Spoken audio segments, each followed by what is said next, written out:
Hello everyone and welcome to our YouTube channel.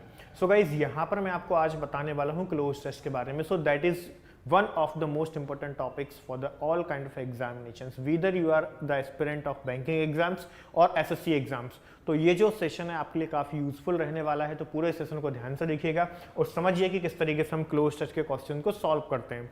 और cloze test अगर आपको इसकी अप्रोच नहीं पता है, सही स्ट्रैटेजी नहीं पता है, तो फिर आप इसमें अच्छे मार्क्स नहीं ला सकते और कोई ना कोई आप एरर इसमें करोगे ही करोगे। मतलब सारे जितने 5 to 10 मार्क्स का आता है, अगर आप इसमें 100% एक्यूरेसी चाहते हो तो इस पूरे सेशन को देखिए और समझिए, ठीक है। तो गाइस सबसे पहले मैं आपको बता दूं कि अगर हम क्लोज टेस्ट की बात करें तो क्लोज टेस्ट एक्चुअल में होता क्या है। क्लोज टेस्ट में क्या होगा कि हमारे पास एक पैराग्राफ दिया रहता है, उसमें से कुछ वर्ड्स को ओमिट कर दिया जाता है, ठीक है।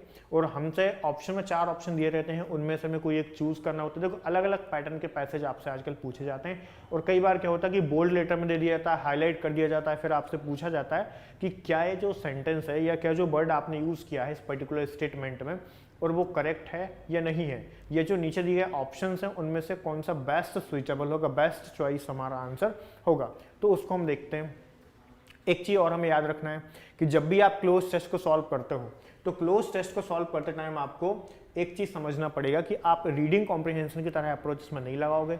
जब भी क्लोज टेस्ट को सॉल्व करोगे तो पूरा कंप्लीटली पढ़ना पड़ेगा। ऐसा क्यों? क्योंकि जो चीज़ें हम स्टार्टिंग में पढ़ते हैं, नीचे जब पहुंचते हैं हम पैसेज को खत्म करते हैं तो उस टाइम तक कंफ्यूजन क्रिएट हो जाता है, ठीक है। तो इस वजह से पहले पूरा पैसेज को कंप्लीटली पढ़ो ताकि पूरी थीम, उसकी स्टोरी समझ में आ जाए, उसके बाद ही उसको अटेम्प्ट करने की कोशिश करो, ठीक है। जबकि हम रीडिंग कॉम्प्रिहेंशन में क्या होता है कि हम थोड़ा क्वेश्चन की हेल्प लेकर भी उसे सॉल्व कर सकते हैं, बट इसमें ऐसा नहीं है, ठीक है। सो गाइस चलिए मैं यहाँ पे बताता हूँ आपको, बनवावन समझ से चलते हैं हम लोग कि सबसे पहले मैंने यहाँ पे एक क्वेश्चन लिया हुआ है जो कि बैंकिंग एग्जामिनेशन से लिया गया है और काफ़ी कुछ चीज़ें आप इसमें देखने वाले हो, समझने वाले हो, ठीक है। अब हमारे पास ये जो क्वेश्चन दिया हुआ है, सबसे पहले तो आपको ना इसके डायरेक्शंस को ध्यान से पढ़ना है कि हमसे पूछा क्या गया है, उसके हिसाब से हम आंसर करेंगे, ठीक है। So in the following passage there are words highlighted in bold, each of which has been numbered. आगे बढ़ते हैं। These numbers are printed below the passage and against each 4 words are suggested. तो मतलब हमारे पास 4 option दिए गए और उनमें से कोई एक हमें चूज करना है। One of which fits in the blank appropriately. Find out appropriate word in each case. तो हमें हर एक केस में एक अप्रोप्रिएट वर्ड को चूज करना। मतलब ये है कि इसमें जो ऑप्शंस दिए रहते हैं वो सब सही लगते हैं, लेकिन जो ग्रामेटिकली और कॉन्टेक्सचुअली उस पर्टिकुलर ब्लैंक में फिट बैठेगा हम उसी को अपना आंसर चूज करेंगे।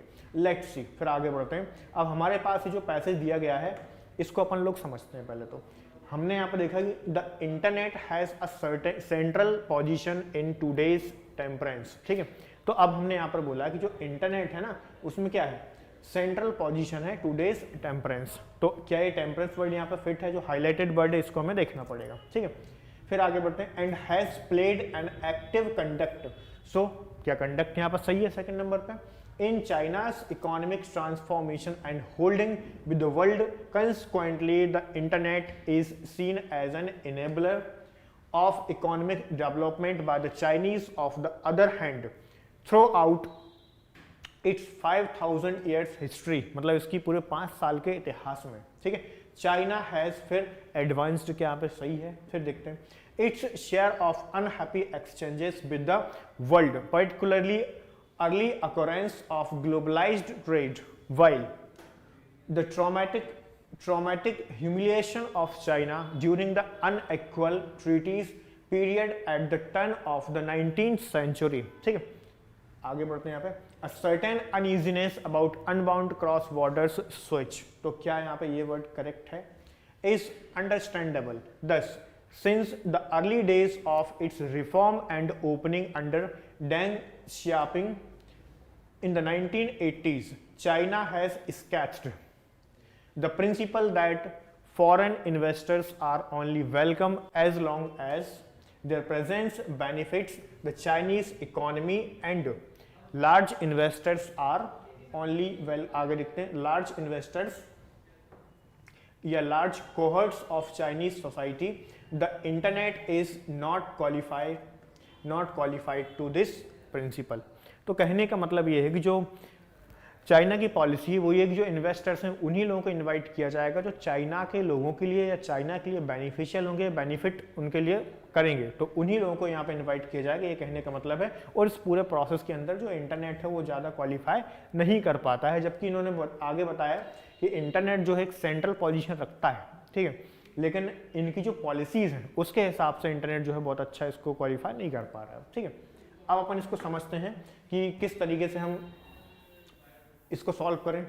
देखिए, सबसे पहले हमारे पास है क्वेश्चन नंबर 1। अब हमें देखना ये होता है कि ये जो 4 ऑप्शन दिए हुए हैं इनमें से ऐसा कौन सा ऑप्शन है that completely and grammatically fits in this particular blank. So appearance की जगह पे कौन सा वर्ड यहाँ पे मैं पुट कर सकता हूँ। तो जैसा कि देखो, अभी मैंने आपसे बोला था कि पूरा पैसेज पहले पढ़ना है, उसके बाद ही सॉल्व करना है, क्लोज टेस्ट तभी आपसे बनेगा, otherwise you will make mistakes, ठीक।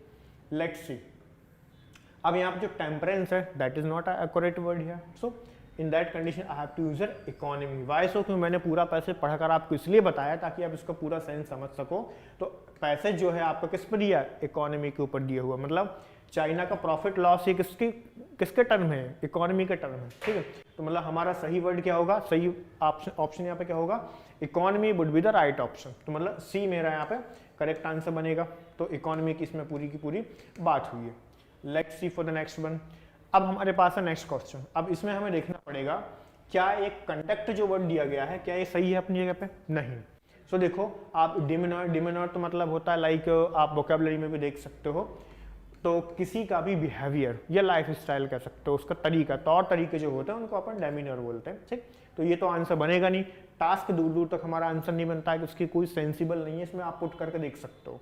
फिर आगे बढ़ते हैं, रोल देखते हैं, कोर्स, तो यहाँ पे कोर्स भी नहीं बन रहा, करेक्ट आंसर क्या बनेगा आपका, रोल बनेगा, ठीक है। क्यों ऐसा पता चल रहा है, एन एक्टिव रोल, सिंपल सी बात है कि यहाँ पर हमने बोला कि the internet has a central position in today's economy and has played an active role. तो यहाँ पर रोल अगर मैं पुट करता हूँ तो मेरा सेंटेंस करेक्ट बन जाता है, ठीक है। फिर हम आगे बढ़ते हैं, ब्लैंक नंबर 3, इसमें हम कौन सा वर्ड पुट करें कि हमारा सेंटेंस ग्रामेटिकली और कॉन्टेक्सचुअली भी करेक्ट हो जाए। सो नेगोशिएशन मतलब बातचीत करना, तो क्या मैं इसमें बातचीत करना पुट करूंगा, नेगोशिएशन पुट करूंगा तो जमेगा, सही बनेगा, कॉन्टेक्सचुअली सही होगा। तो देखते हैं, in China's economic transformation and holding with the new world, तो भाई यहाँ पर नेगोशिएशन तो आपका एलिमिनेट हो गया। फिर सरेंडरिंग का तो कोई सीन ही नहीं बनता है, सरेंडर थोड़ी ना करना कुछ चाइना किसी चीज के लिए। कैप्टिवेशन का मतलब होता है अरेस्टिंग या like we can say attractive, जो हमें अट्रैक्ट करता है उसे बोलते हैं कैप्टिवेटिंग, जो हमारा ध्यान खींचता हो तो उसे कैप्टिवेटिंग बोलेंगे। तो आपकी वोकैबुलरी भी इंप्रूव करते रहना, बताते चल रहा हूँ, ठीक। नेक्स्ट हमारे पास है एंगेजमेंट। तो भाई यहाँ पर हमें एंगेजमेंट जो वर्ड है ये बेस्ट सुटेबल ऑप्शन लग रहा है, वो कैसे, चलिए देखते हैं। In China's economic transformation and engagement with the world, तो चाइना का जो ट्रांसफॉर्मेशन होता है और जो पूरी दुनिया के साथ जो उसका एंगेजमेंट है उसकी बात हो रही है कि तू पूरी दुनिया को एंगेज करके रखा है, हर एक सेक्टर में चाइना ग्रोथ कर रहा है, ठीक है। चलिए फिर अपन आगे बढ़ते हैं।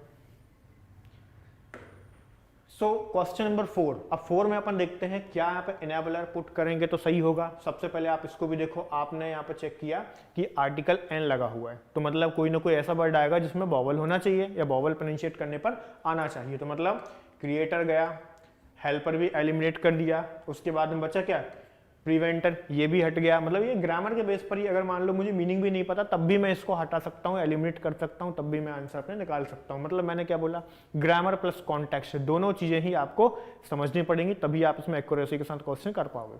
Let's see, so the correct answer would be inhibitor. Inhibitor का मतलब क्या हुआ, इनहिबिटर का मतलब होता है like arresting.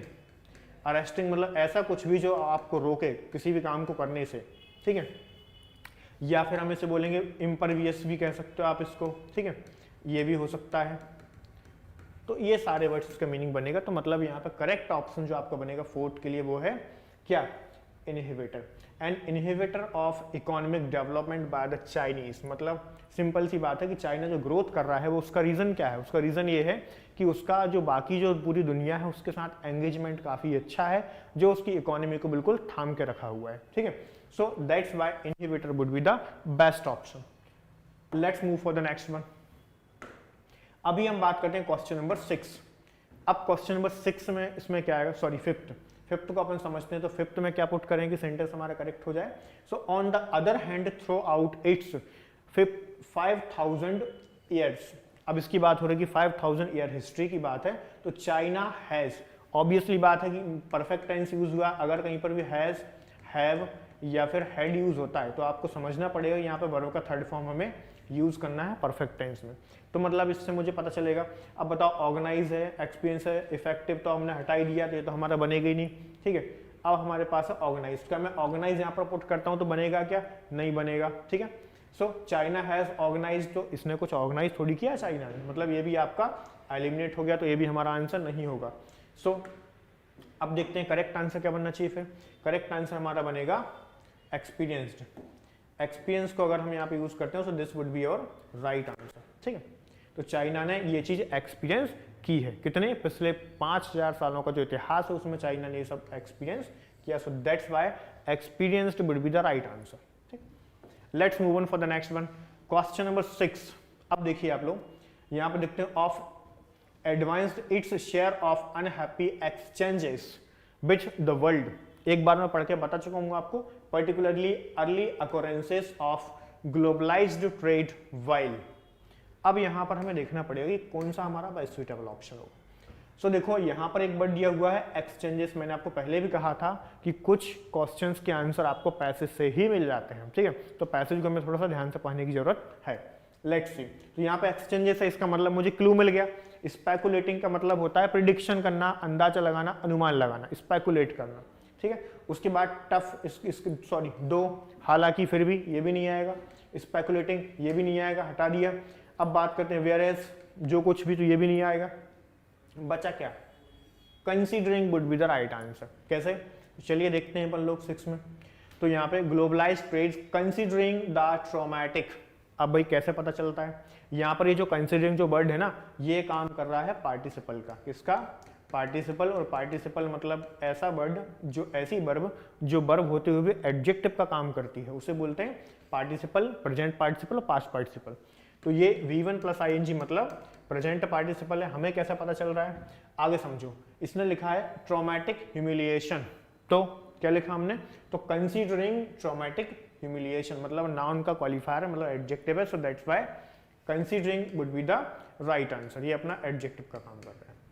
Let's move on for the next one, question number 7। इसमें क्या करेंगे हम, देखो मैं ग्रामर प्लस कॉन्टेक्स्ट में दोनों चीजों को साथ लेकर चल रहा हूं, तभी मेरे सारे क्वेश्चन सही हो रहे हैं। सेम अप्रोच आपको एग्जाम में भी लगानी है। अगर आप सिर्फ रीडिंग के बेस पर करोगे तो भी प्रॉब्लमेटिक है, सिर्फ ग्रामर के बेस पर करोगे तो भी आपके क्वेश्चन गलत होने के चांसेस हैं। सो लेट्स सी, जो 7 नंबर का जो ब्लैंक है इसमें हम क्या पुट करें, और जो 7 नंबर पर जो हमारे पास वर्ड दिया हुआ है, आपको ये देखना है क्या ये बेस्ट सुइटेबल है, क्या इसे रिप्लेस करना है। चलिए देखते हैं। सो यहां पर मैं देखता हूं, the traumatic humiliation of China during the unequal treaties period at the turn of the 19th century, a certain uneasiness about unbound cross borders। ध्यान से देखिएगा। अब देखते हैं अमेंडमेंट, कुछ परिवर्तन, चेंजेस, संशोधन, उसे बोलते हैं अमेंडमेंट, ठीक। तो ये तो बनेगा नहीं। अब बात करते हैं वेरिएशन, वेरिएशंस होता तो चल जाता, ठीक है, लेकिन हमें चाहिए प्लूरल, तो बनेगा क्या, एक्सचेंजेस। तो जो भी परिवर्तन है, जो भी एक्सचेंजेस हैं, तो यहां पर आए cross border exchanges is understandable, ठीक है। फिर देखते हैं नेक्स्ट क्वेश्चन हमारे पास है 8 नंबर का, जो हमारे पास वर्ड दिया हुआ है, इसकी जगह पे कौन सा वर्ड हम यहाँ पे पुट करें कि हमारा सेंटेंस करेक्ट हो जाए। Let's see. So, thus, since the early days of its reform and opening under Deng Xiaoping in the 1980s, China has scathed। तो फिर से आपको मैंने बताया कि यहाँ पे क्या यूज किया, मैंने हैज यूज किया है, परफेक्ट टेंस है, मतलब मुझे वर्ब का थर्ड फॉर्म तो चाहिए, ठीक है, लेकिन थर्ड फॉर्म में तीनों में मिल रहा है। अब आप देखिए मुझे क्या जी वर्ब चाहिए, तो ये तो इम्परवियस मैंने हटा दिया, क्यों, क्योंकि जिस वर्ड के लास्ट में OUS यूज होता है, LESS यूज होता हो, PIV यूज होता हो, ये सब क्या होते हैं, ये सब जनरली एडजेक्टिव्स होते हैं। तो मतलब हमें चाहिए क्या, हमें वर्ब की रिक्वायरमेंट है, तो यहाँ पर maintained would be the right answer. Vindicate का मतलब क्या होता है, विंडिकेट का मतलब होता है किसी को भी किसी प्रॉब्लम से, और वी कैन से किसी एक्यूज कोई पर्सन है तो उसे अगर हम छूट दे देते हैं या फिर बरी कर देते हैं to make someone free from all kind of crimes, और जो भी एक्यूज्ड है उसके ऊपर उससे छोड़ दें, उससे बोलते हैं विंडिकेट। चेरिश्ड मतलब खुश, किसी को खुश, कोई व्यक्ति खुश है, खुशी मना रहा है तो उससे चेरिश बोलेंगे, ठीक। मतलब ये आपका आंसर बनेगा नहीं। तो करेक्ट आंसर क्या बनेगा, आपका करेक्ट आंसर जो बनेगा वो देखो मेंटेन्ड है। मैंने इसको ग्रीन कलर से कर दिया है। चलिए आगे बढ़ते हैं, बात करते हैं क्वेश्चन नंबर 9 की। तो इसमें कौन सा हमारे लिए बेस्ट सुइटेबल वर्ड होगा, चलिए देखते हैं। The principle that foreign investors are only welcome as long as their presence benefits, मतलब चाइना की प्रिंसिपल है कि फॉरेन इन्वेस्टर्स तभी तक इनवाइट किए जाते हैं जब तक कि वो चाइना के लिए, चाइना के लोगों के लिए फायदेमंद, बेनिफिशियल है, ठीक। चलिए देखते हैं, as long as their presence benefits the Chinese economy, जब तक कि चाइनीज इकोनॉमी को उनसे फायदा होता है, and large cohorts of Chinese society. Guys cohorts का मतलब होता है चाइना के जो लोग हैं उनकी बात हो रही, चाइना से जो रिलेट करते हैं उनकी बात हो रही। Cohorts of Chinese society, the internet is not qualified to this principle. तो ऑब्वियसली बात है कि यहाँ पे जो 9 जो ब्लैंक है इसमें तो मुझे सब कुछ सही लग रहा है। तो प्रेजेंस है, जब तक वो उसको प्रेजेंस देंगे, जब तक इंपॉर्टेंस देंगे, जब तक कि चाइना के लिए जो इन्वेस्टर्स हैं बेनिफिशियल है, तब तक सब कुछ सही है। तो मतलब यहाँ पे मेरा आंसर करेक्ट है, तो मैं यहाँ पर लगा दूंगा नो इम्प्रूवमेंट। जब मेरा सेंटेंस करेक्ट होगा, जब किसी भी तरीके की इसमें इंप्रूवमेंट की रिक्वायरमेंट नहीं है, so in that condition I will choose E, that is no improvement required. Let's move on for the next one and this is the last question.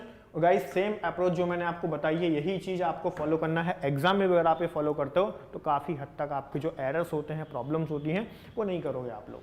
Let's see, अब यहां पर बात करते हैं क्या ये क्वालिफाइड वर्ड करेक्ट है, देखते हैं।